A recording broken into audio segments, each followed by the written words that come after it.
1000 रुपये और अब चुनाव में तो 2100 रुपये का दावा कर रही है। इस पे क्या प्रतिक्रिया है भाजपा की तरफ से आप लोगों की? प्रत्यक्ष को प्रमाण की आवश्यकता नहीं होती। अभी पंजाब में पिछले 2 साल पहले से अनाउंस किया पड़ा हुआ, आज तक किसी को 1 रुपया नहीं मिला। 2100 की घोषणा वहाँ पर। दिल्ली में 1 साल पहले से 1000 रुपये की घोषणा चल रही है, लेकिन अभी तक किसी को प्राप्ति नहीं हो पाई। चुनाव का टाइम आ गया, कैंडिडेट घोषित हो गए, केजरीवाल को अब याद आ रहा है कि हम आगे 2100 रुपया देंगे, तो पिछला ही जब पूरा नहीं आप कर पाए तो आगे देने की तो बात ही समाप्त हो जाती। इसलिए उनके बारे में ये मान लेना कि वो कहेंगे जो कुछ उसका ठीक उल्टा करेंगे, इसलिए मान लो कि जो उन्होंने बोला ये वो कुछ भी नहीं करेंगे। तो इसमें भी एक क्राइटेरिया तय किया गया है, 3 लाख की कोई इनकम का कुछ प्रूफ है? आप उसमें पूरा क्राइटेरिया देख लीजिए, उसमें नंबर ही किसी का नहीं आएगा।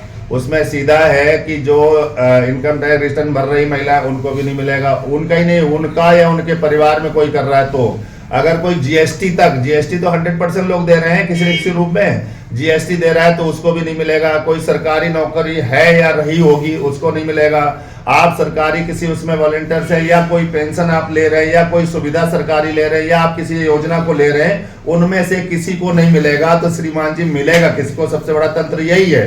और ये सबसे बड़ा मतलब इतने बड़े करोड़ों के भ्रष्टाचार के बाद ये नया एक भ्रष्टाचार आने की तैयारी बना रखा है। पर क्या करे केजरीवाल साहब को? सत्ता चाहिए। वो चाहे किसी का खून बह जाए, चाहे किसी के बेटा बीमार हो जाए, चाहे उसे कोई इलाज ना मिले, चाहे बच्चे स्कूल में ना पढ़ पाए, उनसे कोई लेना देना नहीं है। केवल चुनाव के टाइम लोगों को भटका करके सीधा लाभ उठाने की योजना है। ये बिल्कुल फेल योजना है। आप चुनावी जुमला मान रहे हैं?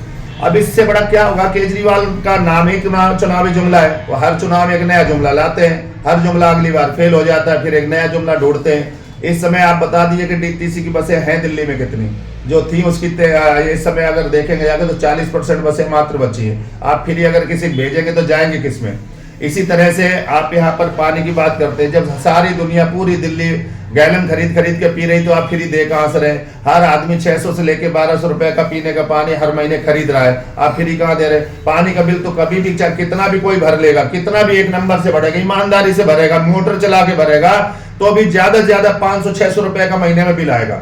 लेकिन साफ पानी आप दे दीजिए, आप कौन मना कर रहा है आपको 500 रुपए बिल मिले? वो कम से कम गैलन खरीदने से बच जाएगा घर में रखा हुआ। और ये जो गैलनों में पानी आ रहा है इसमें कोई गारंटी नहीं कितने टीडीएस पॉइंट उसका है, कितना उसमें रेशियो होना चाहिए। लोगों की हड्डियां खत्म गली जा रही हैं, लोगों की हालत शरीर की खत्म होती जा रही है। ये अजीब किस्म का पानी पीना पड़ रहा है उनको मजबूरन में, और गंदा पानी टोटल मिल रहा है उसे पी नहीं सकते। तो केजरीवाल साहब का तो हमेशा एक नया जुमला ही रहता है, नहीं तो फिर वो जेल ही क्यों जाते और बेल पे के आते, और बेल पे आते तो फिर सीट मिलती।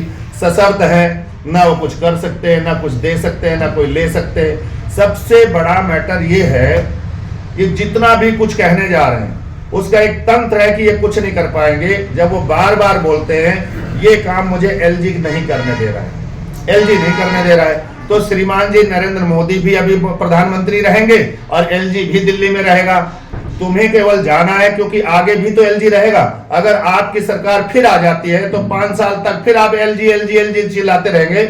इसलिए जनता ने मन बनाया है क्यों ना अब की बार भारतीय जनता पार्टी की सरकार बना दी जाए।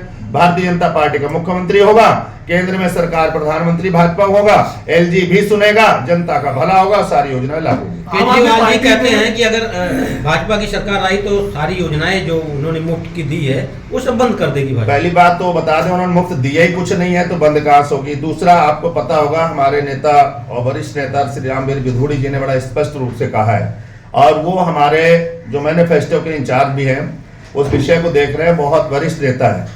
उन्होंने कहा कि जो 20,000 लीटर पानी हम सबको मुफ्त देंगे, लेकिन केजरीवाल की तरह नहीं देंगे, हम देंगे स्वच्छ पानी, ताकि लोगों के घर में सीधा टोटी से पानी पहुंचे, बाहर से खरीद के न पीना पड़े। और हम दोनों चीजें एक साथ करेंगे, यानी पानी भी मुफ्त मिलेगा एक लिमिट का, और उसके बाद स्वच्छ पानी मिलेगा। उन्होंने कहा है कि हम बसों में बहन बेटियों की कोई भी योजना बंद नहीं करेंगे, लेकिन ऐसी खटारा बसों में उनको नहीं भेजेंगे।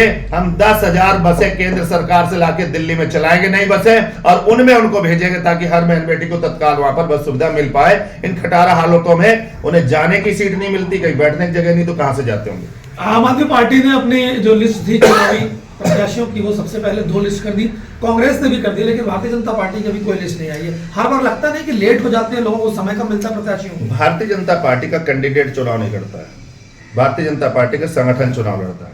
और संगठन निरंतर अपने क्षेत्रों में काम कर रहा है। और भारतीय जनता पार्टी की जब लोगों के कैंडिडेट आने के बाद उनकी नुक्कड़ सभाएं, नुक्कड़ बैठकें, नुक्कड़ चीजें शुरू होती हैं, भारतीय जनता पार्टी निरंतर नुक्कड़ बैठ के चल रही है। मान लीजिए मैं बुराड़ी विधानसभा में खड़ा हूँ, बुराड़ी विधानसभा में 92 हमारे शक्ति केंद्र है और 92 शक्ति केंद्रों पे प्रत्येक दिन एवरेज हमारा यहाँ 10 शक्ति केंद्रों में नुक्कड़ जनसभाएं हो रही। 8 दिन के अंदर ये पूरी हमारी जनसभाएं होकर के तैयार हो जाएंगे, यानी एक राउंड तो हम जनता के बीच में पहुंच गए, क्योंकि हमारा कैंडिडेट जो होता है वो कमल का फूल होता है, व्यक्ति नहीं होता है। और लोगों के यहाँ व्यक्ति होता है, यहाँ पर केवल कमल का फूल। और भारतीय जनता पार्टी की विचारधारा चुनाव लड़ती है और संगठन का कार्यकर्ता उसके लिए काम करता है। व्यक्ति जब आना है तो तत्काल आ जाएगा, लेकिन जहां पर उनकी पार्टी का सवाल है, श्रीमान जी 31 विधायकों की अभी सीटों की घोषणा हुई है और 31 में अगर 18 विधायकों की टिकट काटी गई है तो इससे पता चलता है 10 साल में कितना बड़ा भ्रष्टाचार हुआ है, कितना बड़ा भ्रष्टाचार हुआ है। और जिस दल का नेता और दल ही मान ले कि हमारे इतने विधायक भ्रष्टाचारी थे, उनकी टिकट काट दी गई। और बड़ी बात, जो बड़े बड़े मंत्री हैं जिनका एग्जाम्पल अन्य विदेशों से भी जोड़ा जाता था शिक्षा मॉडल को लेकर के, बेशक वो शराब में जेल जाना पड़ा उनको, तो उनको भी अपनी सीट छोड़ के भागना पड़ा, दूसरी सीट में लड़ना पड़ा। राखी बटलान को सीट छोड़ के भागना पड़ा, दूसरी जगह लड़ना पड़ा। ये इसके सबसे बड़े वो है एग्जाम्पल है कि वो भ्रष्टाचारी दल है, झूठ बोलते हैं, झूठ बोलने की सत्ता है, नई जगह जाकर फिर लोगों को गुमराह करना चाहते हैं और अब की बार ऐसा होने वाला नहीं है। ठीक राठौर जी, दिल्ली